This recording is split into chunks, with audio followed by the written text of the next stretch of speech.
Hi, I'm Alan Ross. I'm here at the IEEE PES T&D, that's a lot of acronyms, conference. This is the 2020 version that is actually being held in 2022. These interviews that we're conducting is with thought leaders on the future of the power industry. So enjoy. Our guest for this segment is Jeff Weingarten. Jeff is the president of Southwest Electric. Jeff, thank you so much for joining us. Pleasure. So the questions that we've been asking are what's happening in the marketplace? What are the problems, the opportunities, the challenges, the changes? You can pick any one of them that you want in the power industry that are affecting us. They haven't necessarily come to scale yet, right? But they're either here or they're coming that are going to affect the power industry in total. What do you think some of those changes are? Well, I think with some of the green initiatives, whether it's wind, solar, electric vehicles, all of that is changing the dynamic of the equipment.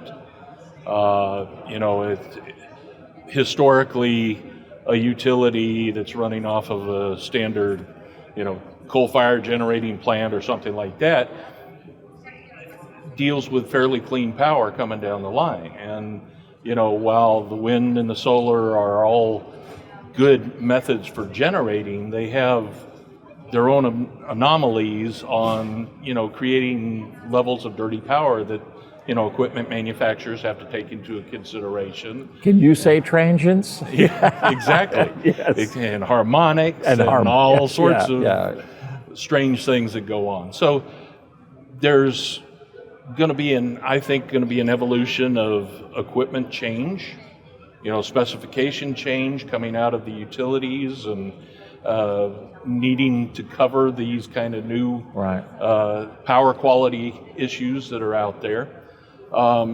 Just the issue of getting equipment to grow at the speed that these utilities and the industrials and all of these people are trying to attain now coming out of COVID. It's put the growth on steroids. I think back to the years 2006, 2007 when we had the last huge growth in the industry, and it was a great time then because it was nice and steady and it just kept going. This is a hockey stick. Yeah. And now it's at a level that's just unseen. And so, lead times for equipment are going out. Nobody's happy about that. Prices are up because of all of the supply chain related issues and getting materials. So, from a supply side standpoint, those are the challenges that we're trying to overcome to support our customer base. And, at the same time, take advantage of some of the new things that are out there. Our company has historically been focused, mainly in the energy sector with oil and gas, relative to transformers. But we also produce switchgear. Right. We service substations and switchgear. We service motors and refurbish motors. So all of these things, we're seeing a tremendous opportunity because of this load growth. So in every area that you're talking about is a growth area. Absolutely. I mean, it's a great time to be the president of Southwest Electric, absolutely. Isn't it? Yeah. It is. And one of the things, one of our strategies is to diversify what we've historically done. Right. And that diversification means product diversification, but also channel diversification.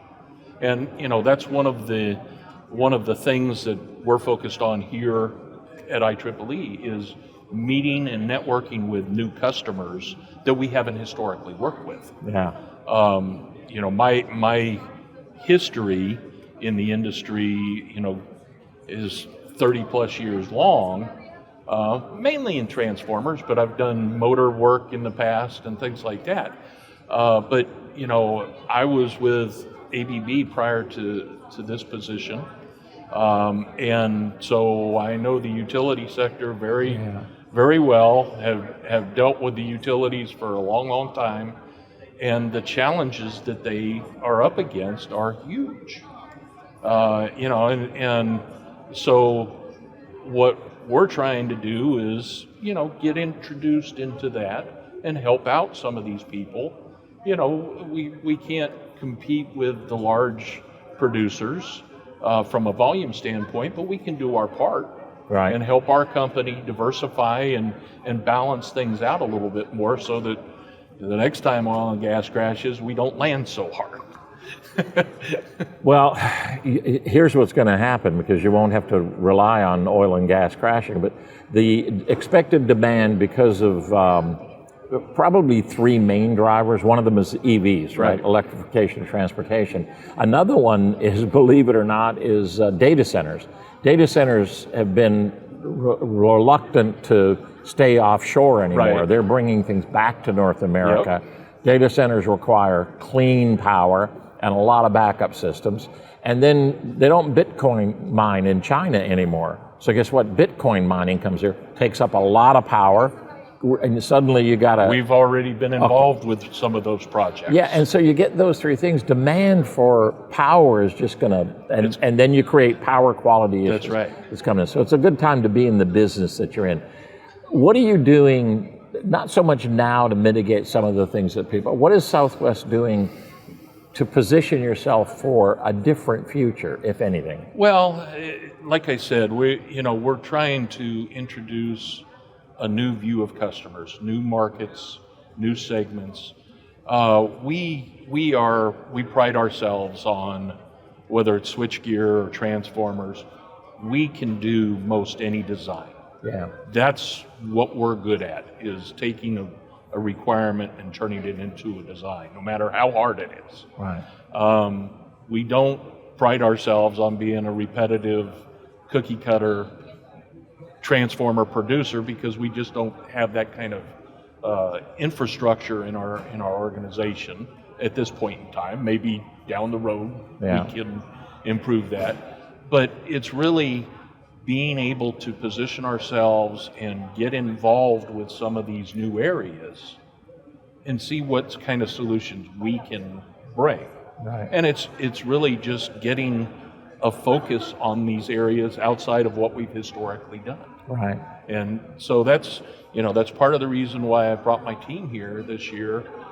Since they've restarted IEEE, it's perfect timing for us to get introduced with some of these other customers that I've known for years. Right. But maybe they need help, and because their normal suppliers can't supply when they need. So a lot of that's happening, and two, I'll bet you that a lot of the people that you've known for years and years are no longer here.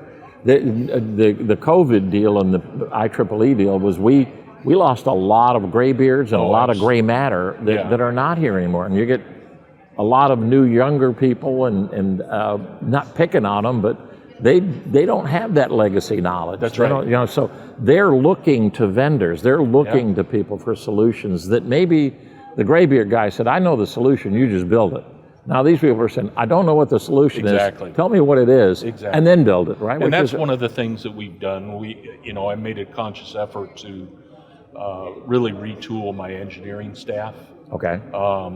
Because we built standard designs for the oil fields, we really didn't put a lot of emphasis on true engineering and engineering capability. We could do it, but we were limited on the number of people that can do it. So we've made a conscious effort to go out and hire some younger engineers, and we've got an engineering manager that's very experienced and can help mentor and develop this knowledge base, because it's difficult to find coming out of it. You basically have to poach another supplier to find that talent. And so we've made a conscious effort to really start developing in-house with young engineers coming out of school, and we've got that ability because we've got some strong people in the team.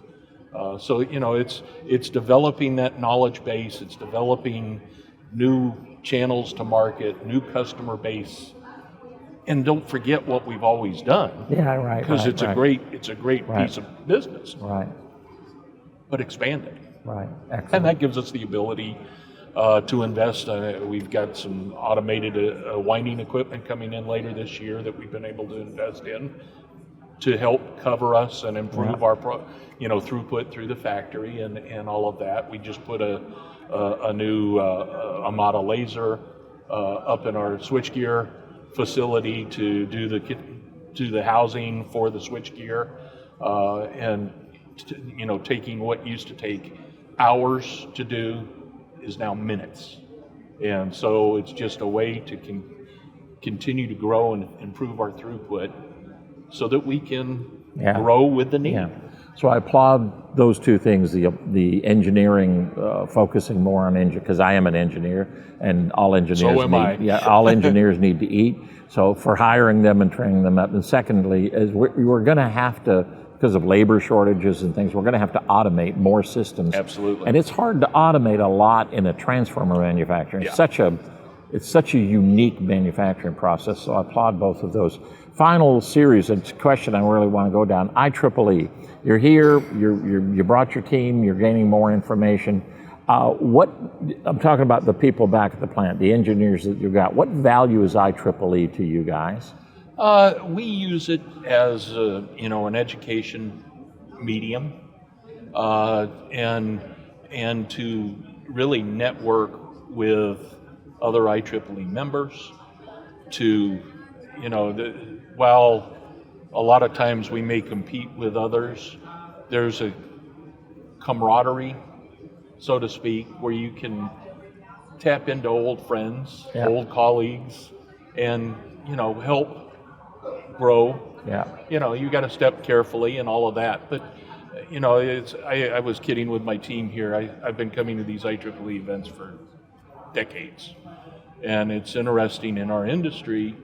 You see the same faces.